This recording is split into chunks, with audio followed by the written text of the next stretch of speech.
Alright, we're going to talk about the first form. The first form is called Sulam Tao, or SNT for short. There are three forms in the system, the Sulam Tao, the Chun, and the W.C.I. The biggest challenge I have is those that are interested in fighting, they don't see the value of training the forms. Your forms are fundamental to learning this Wing Chun system. There's 5 points to learning this system. As I said before, we have to have our forms, we have to have our punching and footwork, we need the Chi set, which is the sensitivity, lats are the fighting, and of course the last one is the theory, the understanding and the depth of knowledge from practicing this system.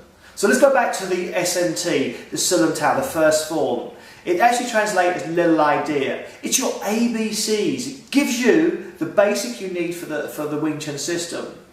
I love applied Wing Chun. I love being able to fight with my Wing Chun. So for me, I always look at my form is how I'm going to do it. So when I'm actually training and sparring, whatever, and I suddenly get caught with a grapple movement, I go, oh my God, it's because my elbow's out. And I look at my form and go, oh, it's because my elbow's out. Or a punch, or my park's out, it's because it's out of the way. So my positions become very, very related to how I spar.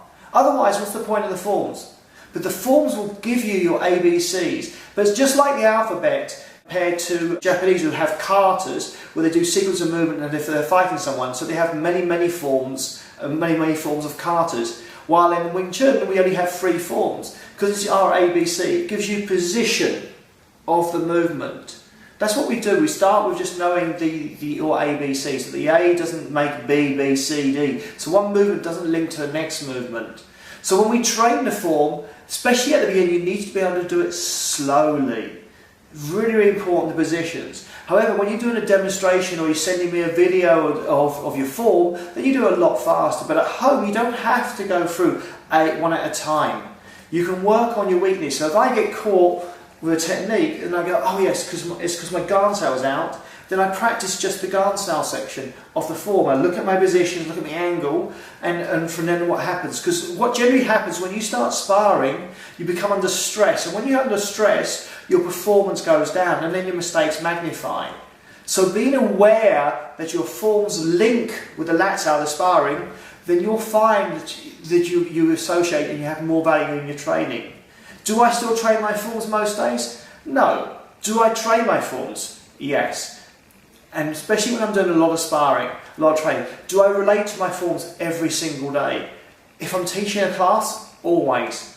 Because that's how I learn, that's how you prove it. You need the layer. So you put your first form, it gives you the understanding, and then you put the depth of knowledge. And over the years, there's more and more details and more understanding of how it can be applied. And suddenly, through regular training, the form opens up. And that's what it means by little idea. So guys, there's different ways of training the form, but try and do it every single day. But when you're a beginner, you need to go through and understand the 8 parts. Because the Sulam Tao has 8 sections to it, and each one has a thing. So they're like your windows. And as you spar, you put this one into that closet and that one. So the first point you have to have is a good understanding of these 8 sections. So when I say, right, section 3, you know what I'm talking about, and you can relate it and anchor it and put it into your muscle memory. It's this mind map that we have for the system. And when you learn this mind map, then it's easy to put. And this system really does start to open up. This illusion it takes you 20 years to learn Wing Chun system, it doesn't. You need to learn your Sulam Tao, Chun, W.C.I, wooden dummy, pole and knife. That's it, guys. That's your system, and then we need to put the depth in. And the depth comes with years and experience and lots of training. So have fun training your form. Do go through all the exercises I do. And again, have any questions, that's what I'm here for, guys, to help you become the best you can at this Wing Chun system.